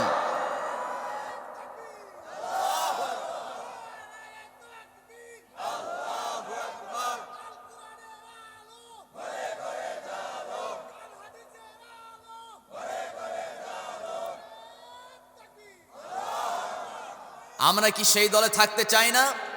যেই দল কোরআন দিয়ে রাষ্ট্র চালাবে সেই দলে আমরা থাকতে চাই না। আল্লাহ আমাদের সবাইকে কবুল করুক। জোরে বলি আমিন। আগামীর বাংলাদেশ টুপিওয়ালার বাংলাদেশ, আগামীর বাংলাদেশ মুসলিম তরুণ যুবকদের বাংলাদেশ, আগামীর বাংলাদেশ কোরআনওয়ালার বাংলাদেশ। জোরে বলতে হবে ঠিক কিনা? ভারতের রাজাকারদেরকে আর বাংলার জমিনে শাসন করতে দেওয়া হবে না, ঠিক কিনা? সম্মানিত ভাইয়েরা, সেদিন আমার নবীজির মুখে, সে রক্ত মাখা মুখে যখন উসমান বিন তালহা এই কথা শুনলো যে কাবার চাবি একদিন নবীর হাতে চলে যাবে, রাষ্ট্র একদিন নবীর হাতে চলে যাবে, এ কথা শুনে ওসমান থরথর করে কাঁপে, থরথর করে কাঁপে। দাঁড়িয়ে থাকা ওসমান কাঁপতে কাঁপতে বসে গেছে। সুবহানাল্লাহ।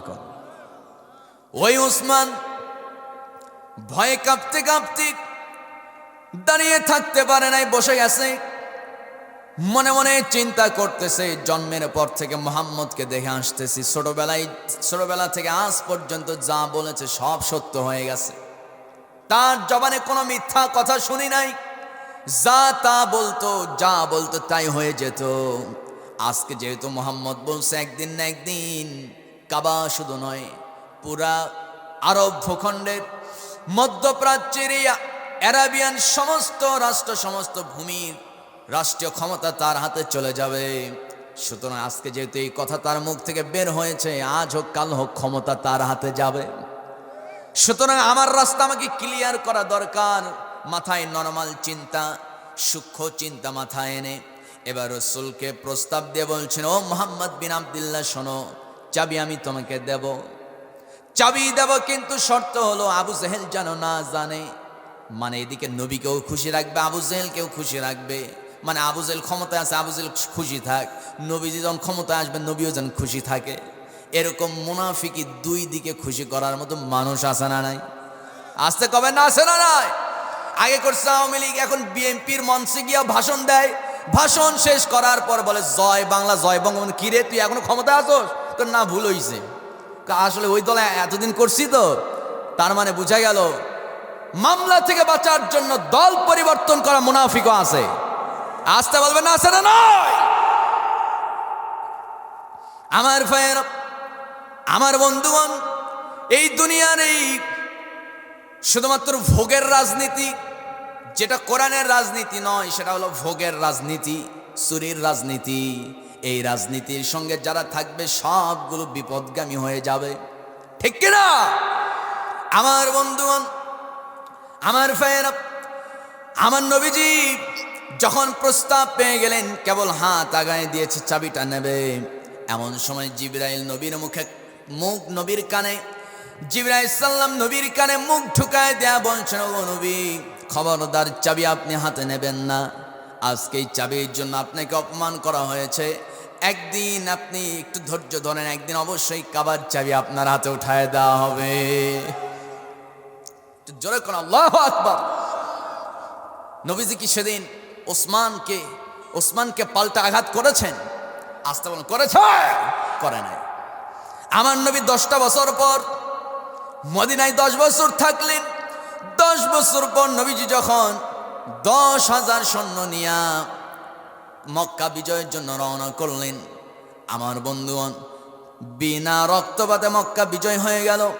আমার নবীজি কাউকে প্রতিশোধ নিলেন না, কারো প্রতিশোধ না নিয়ে সবাইকে মাফ করে দিলেন। ওসমানকে ডেকে বলছেন, ওসমান, নবীজি সাহাবীদেরকে বললেন, ওসমানকে একটু খোঁজো, ওসমানকে একটু খোঁজো। ওসমান বিন তালহা কই? কাবার চাবির দায়িত্ব যাকে দেওয়া হয়েছিল সে ওসমান কই? হুজুর, ওগো নবী, ওসমান তো সেই চাবি রেখে সে তো ভেগে গেছে, পালায়ে গেছে।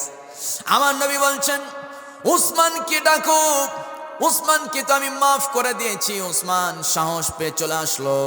নবীর সামনে দাঁড়ায় ওসমান শুধু থরথর করে কাঁপে। নবীজি বলছেন, ওসমান কাঁপছো কেন? আমি তো তোমাকে মাফ করে দিয়েছি।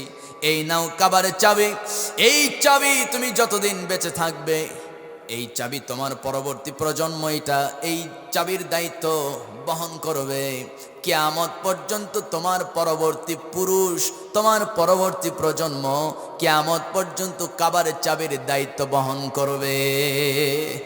আরেকটু জোরে কোন আল্লাহু আকবার। গত কয়েকদিন আগে আমি একটা নিউজ দেখলাম, সে ওসমান রাদিয়াল্লাহু তাআলা আনহুর 43তম 42তম বংশধর, 42তম বংশধর মারা গেছে। তার পরবর্তী সেই কাবার চাবি 43তম বংশধর, 43তম পুরুষ সেই কাবার চাবির দায়িত্ব বহন করছেন। জোরে কোন সুবহানাল্লাহ। আর একটু জোরে বলি সুবহানাল্লাহ। আমার ভাইয়েরা, ওসমানের মনটা খুশি হয়ে গেল। নবীকে বলছেন, গো নবী, বুঝতে দেরি হয়েছে আমার, এতদিন আমি বুঝি নাই, কিন্তু আমি মনে মনে ভাবতাম এটাই সত্য দল। এত সুন্দর আদর্শ, এত সুন্দর নিয়ম নীতি যদি আপনার ভিতরে হয়ে থাকে, আমি আজকেই সব কিছু ছেড়ে দিলাম, আমার বাপদাদার ধর্ম ছেড়ে দিলাম, আপনার রবের প্রতি ঈমান আনলাম, আমাকে কালিমা পড়ায় দেন। নবীজি সে উসমান বিন তালহাকে বুকের সঙ্গে চাপ মেরে ধরে বলছেন, ও উসমান বলো, আশহাদু আল্লাহ, পড়েন না, আশহাদু আল্লাহ ইলাহা ইল্লাল্লাহু ওয়াহদাহু লা শারীকা লা ওয়া আশহাদু আন্না মুহাম্মাদান আবদুহু ওয়া রাসূলুহু। আল্লাহু আকবার। নবীর মন বলেন তো ছোট না বড়? আসতে কয় ছোট না বড়? যখন নবীর বাড়ি ঘেরাও করা হয়েছে, ওই সময় নবী যে একটা চাকু নিয়া কারা কারা ঘেরাও করছো আমার মারার জন্য, সবগুলোর তো চোখ অন্ধ, সব কয়টারে জবাই করে আসতে পারতেন। অসুবিধা আছে? মারছে? মারে নাই, দোয়া করছে, আল্লাহ তাদেরকে জাহান্নামের আগুন থেকে বাঁচাও। আল্লাহু আকবার। কত বড় মনের অধিকারী আমার ভাইয়েরা। উসমানকেও মারতে পারতেন, মারেন নাই।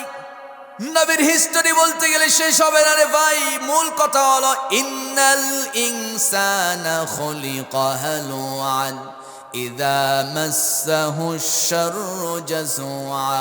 জোরে কোন আল্লাহু আকবার। ইনসানের মনটা ছোট করে বানিয়েছেন কে? কিন্তু মনকে ছোট রাখা যাবে না, মনটাকে বড় বানাতে হবে। আজকে আমরা ওয়াদা করি, আমাদের মনে কি আমরা হিংসা রাখবো নাকি, অহংকার রাখবো নাকি? আমার বন্ধু, সব হিংসা বিদ্বেষ ভুলে গিয়া মানুষ হিসাবে মানুষকে সম্মান করব, কাউকে আমরা অপমান করব? আমার ভাইয়েরা, আমার বন্ধুগণ, সবাইকে আমরা মাফ করে দেব। যে মানুষকে মাফ করে দেয়, তাকেও যিনি মাফ করে জান্নাতে দেবে, তিনি কে? আমরা সবাইকে মাফ করে দেব, জোরে বলি ইনশাআল্লাহ। কিন্তু যারা অপরাধী, যারা ক্ষমতার চেয়ারে বসে যারা মানুষের উপরে জুলুম করেছে, সেই ফেরাউনের চরিত্র যারা ধারণ করেছে, আবু জেহেলের ভূমিকা যারা পালন করেছে, আমার বন্ধু অবশ্যই বাংলার জমিনে কোরআনের আইন দিয়ে তাদের বিচার করার দরকার আছে না নাই? আসতে বলবেন না, আছে না নয়? সম্মানিত ভাইয়েরা, সম্মানিত বন্ধুগণ, তাহলে 1 নাম্বার বাজে স্বভাব হলো মনকে ছোট করা যাবে না। বড় মনের অধিকারীরা জান্নাতি। যাদের মন বড় তাদের জান্নাতে যাওয়া সহজ। নারীদের মন ছোট না বড়? কথা কয়। মহিলা প্যান্ডেল আছে, মহিলারা আছে, মহিলাদের মন ছোট না বড়? চাচা কয় ছোট। যে জোরে ছোট কইলো, চাচি যদি শুনতে পায় সকালে কিন্তু ভাত হবে না। মন নাকি আমার ছোট, দেই তো তোমার ভাত দেয় কে? কথাগণ ঠিক কিনা? মাদের মন কিছু আছে ছোট, কিছু আছে বড়, আছে না নাই বলেন? সম্মানিত ভাইয়েরা, মহিলা মানুষ কিন্তু হিংসাটা আছে কিন্তু 100-100। তো হিংসা যদি 100% থাকে, তাহলে বলেন তো যাদের মনে হিংসা তাদের মন বড় না ছোট? ছোট। আমার ভাইয়েরা, বউ শাশুড়ি দুইটারে তো এক জায়গায় রাখাই যায় না, এরকম আছে না নাই? বউ শাশুড়ি দুজনে এক জায়গায় থাকতেই চায় না। বউ স্বামীর কানের মধ্যে সব সময় কান পড়া দেয়, মায়ের বিরুদ্ধে সব সময় লাগায়। আবার মাও কম না, বউয়ের বিরুদ্ধে বেটার কাছে লাগায়, আছে না নাই? মাঝখান দিয়া যুবক মানুষ চাকরি করে, অফিসের ডিউটি করতে যাবে, বউয়ের কথা একরকম, মায়ের কথা একরকম, দুজনের কথা শুনে অফিসে যাওয়ার পর বসকে সালাম না দিয়ে দারোয়ানকে সালাম দিয়ে আসসালামু আলাইকুম, মাথা গেছে উঠে। না, মা বোনরা, আপনাদেরকে রহম দিলের হতে হবে, রহম দিলের হওয়ার দরকার আছে না নাই? আমার ভাইয়েরা, 2 নাম্বার বাজে স্বভাব হলো, আল্লাহ রাব্বুল আলামিন কোরআনুল কারীমের 70 নম্বর সূরা 29 নম্বর পারা সূরা মাআরিজ 20 নম্বর আয়াতে বলছেন, ইদা মাসসাহুশ শাররু জাযুআ। জোরে কোন আল্লাহু আকবার। ও বান্দা শোনো, 2 নাম্বার বদঅভ্যাস হলো, মানুষ যখন বিপদে পড়ে যায়, ভালো করে শোনেন, আমাদের জীবনে বিপদ আসে না নাই কোন? মানুষ যখন বিপদে পড়ে তখন সে ঘাবড়ে যায়, মানুষ যখন বিপদে পড়ে ভেঙ্গে যায়। আমার বন্ধুগণ কোন একটা ব্যবসা শুরু করছে, ব্যবসার সময় ছোট একটা বিপদ শুরুতেই আমার দ্বারা ব্যবসা হবে না, সব বাদ আসে না নাই কোন? মানে ধৈর্য নাই, আসে না নাই বলেন? ধৈর্য হারা হওয়া যাবে না। বিপদ আসে কার থেকে? আসতে কবেন না। বিপদ দেন কি? বিপদ দূর করার ক্ষমতা কেবলমাত্র কার হাতে? সে মহান রব বলছেন, বান্দা শোনো, আমি তো 5টা জিনিস দিয়ে মানুষকে বিপদে ফেলাই। কয়টা জিনিস? সবাই বলে কয়টা জিনিস? 5টা জিনিস দিয়ে আমি বিপদে ফেলাই। মহান রব্বুল আলামিন কোরআনুল কারীমের বৃহত্তর সূরা বাকারার মধ্যে বলছেন, আল্লাহ তাআলা দারুণ সুন্দর করে বলছেন, ওয়ালা নাবলুওয়ান্নাকুম বিশাইইম মিনাল খাউফি ওয়াল জু' ওয়া নাকসিম মিনাল আমওয়ালি ওয়াল আনফুসি ওয়াস সামারাত ওয়া বাশশিরিস সাবিরিন। যেরকম আল্লাহু আকবার। আমার ভাইরা, আমার বন্ধুগণ, 5টা জিনিস দিয়ে আল্লাহ তাআলা মানুষকে পরীক্ষা করেন, বিপদে ফেলান। 1 নাম্বার হলো ভয়। ভয়টা কখন? আপনি যখন কোরআনের আন্দোলন করবেন, যখন আপনি ঘোষণা দিবেন ক্বালু রাব্বুনা আল্লাহ, আপনার রব আল্লাহ, আপনার আইনদাতা আল্লাহ, আপনি দল করেন আল্লাহর এই ঘোষণা দেওয়ার পর সুম্মাস্তাকামু, যখন এই কথার উপর আপনি ইস্তেকামত থাকবেন, আল্লাহ বলছেন আল্লাহ তাখাফু ওয়ালা তাহজানু, কোনো ভয় নাই, কোনো টেনশন নাই। ওয়াবশিরু বিল জান্নাত, তার জন্য রয়েছে জান্নাত। জান্নাতের কথা আগে না বলে ভয় এবং টেনশন নাই কথা পরে কেন বললেন? কারণ হলো, যখন আপনি আল্লাহর পথে চলবেন তখন আপনার বিরুদ্ধে মিথ্যা মামলা চলে আসবে, মিথ্যা হয়রানি, মিথ্যা মামলা দিয়া, মিথ্যা নাটক সাজা আপনাকে জেলখানায় ঢুকায় দিয়া আপনাকে ফাঁসির রশিদে পর্যন্ত ঝুলানো হবে। এই যে বিপদ, এটা দুনিয়ার ছোট বিপদ, জাহান্নামের সেই বড় বিপদ থেকে যিনি বাঁচাবেন, আওয়াজ করে বলুন তিনি কে? আল্লাহর পথে অবিচল থাকতে নিয়া বান্দা যখন সোজা ইস্তেকামত থাকে, অবিচল থাকে, আমার বন্ধুগণ আল্লাহ তাআলা বলছেন, বান্দা শোনো, অবশ্যই আমি আল্লাহ তাআলা সব ধরনের বিপদ থেকে দুনিয়াতে নরমালি বাঁচায়, আবার কিছু কিছু বিপদ থেকে বাঁচাবো না, কারণ আমি পরীক্ষা করবো, আমি দেখবো বিপদে পড়ার পর আমার বান্দা অবিচল থাকতে পারে কিনা। বুঝতেছেন কথা? আমার বান্দা মামলা খাইছে, দুইটা মামলা খালাস পাইছে, পাওয়ার পর আমি আর কোরআনের রাজনীতি করতাম না। বুঝেন নাই? এরকম আছে না নাই বলেন?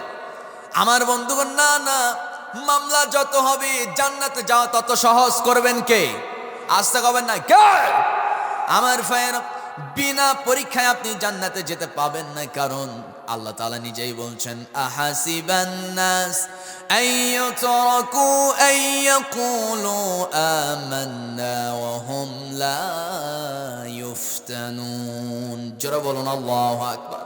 ও ঈমানদাররা শোনো, দুনিয়ার তামাম মানুষকে লক্ষ্য করে বলছেন, আহাসিবান নাস, সূরা আনকাবুত প্রথম আয়াত, আহাসিবান নাস, লোকেরা কি মনে করেছে, ইউতরাকু আইয়াকুলু আমান্না ওয়া হুম লা ইফতানুন, শুধু বলবে আমি ঈমানদার, আমি একজন মুসলমান, শুধুমাত্র আল্লাহর প্রতি ঈমান এনেছে, কথা বললেই কি আমি তাকে জান্নাত দিয়ে দেব নাকি? না না, আমি কি পরীক্ষা করব না নাকি? পরীক্ষা না করে কি আমি জান্নাত দিয়ে দেব নাকি?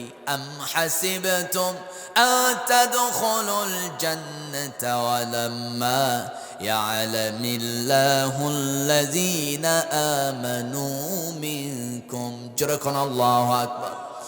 আমার ভাইয়েরা, পরীক্ষা না করে আল্লাহ তাআলা কাউকে জান্নাত দেবেন না। জান্নাত এত সস্তা নয় যে আপনি শুধু হু হু জিকির করবেন, নামাজ পড়বেন, দান করবেন, সাদাকা করবেন, হজ কইরা খানায় কাবায় গিয়া আপনি কাবার গিলাফ ধরে কান্না করবেন, আর আপনি সন্তানের জমি ঠিক মতো বন্টন করেন না, নিজের বোনের সম্পদ দেন না, মানুষের আইল ঠেলেন, মিথ্যা মামলা দিয়া নিরপরাধ মানুষদেরকে জেলখানায় ঢুকায় রাখেন, আর কাবার গিলাফ ধরলে কান্না করলে কি সব মাফ হয়ে যাবে নাকি বলেন?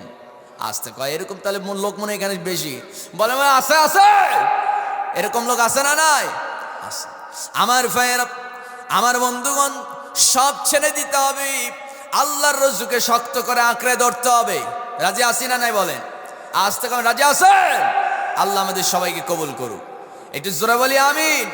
তাহলে 2 নাম্বার কথা তো ছিল, মানে 2 নাম্বার বদভ্যাস হলো মনকে আমরা একেবারে অটল রাখবো যে না, ঘাবড়ে যেতে দেব না। বিপদ আসবে, বিপদ যিনি দেন তিনি দূর করবেন। বিপদ আসলে নবীজি বলেন যে মসজিদে যাও, আর বিপদ আসলে আমরা যাই হচ্ছে মানুষের কাছে। কথা কন আসে না? না এরকম বিপদ আসলে আমরা যাই মানুষের কাছে, যে ভাই আমি বিপদে পড়ছি 10টা টাকা দে। কিন্তু রাসূল বলছেন না, বিপদ যখন চলে আসবে, যে কোনো বিপদ যেটাই প্রয়োজন হোক না কেন বান্দা, আল্লাহ তাআলা বলছেন উদউনি আস্তাজিব লাকুম, বান্দা তুই আমারে ডাক, আমি তোর ডাকে সাড়া দিয়ে দেব।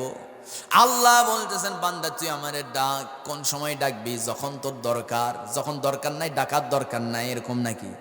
কোন এরকম নাকি? আমার ভাইয়ের, আমার বিপদ যখন আসবে তখনও ডাকবো, বিপদ শেষ তখনও ডাকতে হবে কারে? আসলে ডাকতে হবে কারে? আমার ভাইয়ের, আমার বন্ধুগণ, আল্লাহ রাব্বুল আলামিন বলছেন বান্দারে শোনো, বিপদ যখন আসবে নবীকে শিখায় দিয়েছেন। নবী বলছেন যখন বিপদে পড়বেন ওযু বানায়া মসজিদের দিকে চলে যান, রবকে সিজদা দেন, রবের কুদরতি কদমে আল্লাহু আকবার বলে সিজদায় গিয়া মনের সব চাও আল্লাহকে বলেন, আল্লাহ তুমি ছাড়া কোনো গতি নাই, তুমি আমাকে সৃষ্টি করেছো, তুমি আমাকে বিপদে ফালাইছো, তোমার পায়ে আমি সিজদায় পড়ে গেছি সবার প্রথম, আমাকে বিপদ থেকে বাঁচাতে পারো তুমি রব, তুমি আমারে বাঁচায় দাও।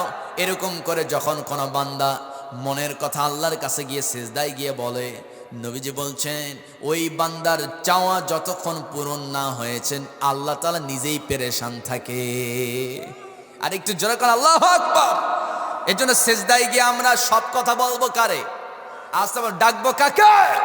আল্লাহকে ডাকবো। 3 নম্বর বাজে স্বভাব হলো সূরা মাআরিজ 70 নম্বর সূরা 21 নম্বর আয়াত আল্লাহ বলছেন ওয়া ইযা মাসসাহুল খায়রু মানুআ। যখন আল্লাহু আকবার, মানুষ যখন বিপদে পড়ে তখন আল্লাহকে ডাকে, বিপদ শেষ, আল্লাহর টাইম শেষ। এরকম মুসলমান আছে না নাই? কোন আসতে কবে না? আছে না নাই? আসেন কারা কারা 2টা হাত উঁচু করে আল্লাহকে দেখায় দেন। 1 2 3 4 5 6, মাশাআল্লাহ 6 জন মোটামুটি আমরা সবাই হাত তোলেন আর না তোলেন। কথা বলেন ঠিক কিনা? বিপদ শেষ, সুখের দিন, আল্লাহকে ভুলে শেষ। বিপদ যখন শুরু হয় আল্লাহ তুমি ছাড়া গতি নাই। এরকম মুসলমান এলাকায় একটাও নাই। বলেন আছে না নাই? সম্মানিত ভাইয়েরা, যেমন প্রকৃত ইমানদার তো সেই ব্যক্তি যে বিপদে পড়েও আল্লাহকে ডাকে, বিপদ শেষ হলেও আল্লাহকে ডাকে, আল্লাহকে ছাড়া কাউকে স্মরণ করে না, সে হচ্ছে প্রকৃত ইমানদার। সুবহানাল্লাহ বলেন। সম্মানিত ভাইয়েরা, সম্মানিত বন্ধুগণ, 1 নাম্বার বাজে স্বভাব হলো মনকে আমরা ছোট বানাবো না বড়? বাজে স্বভাব হচ্ছে ছোট করা। সেই বাজে স্বভাবকে পরিবর্তন করে আমাদের মনটাকে আমরা বড় বানাবো, সবাইকে মাফ করে দেব, উদার মনের হব, কাউকে অপমান করব না, কাউকে ঘৃণাও করব না। জোরে বলি ইনশাআল্লাহ।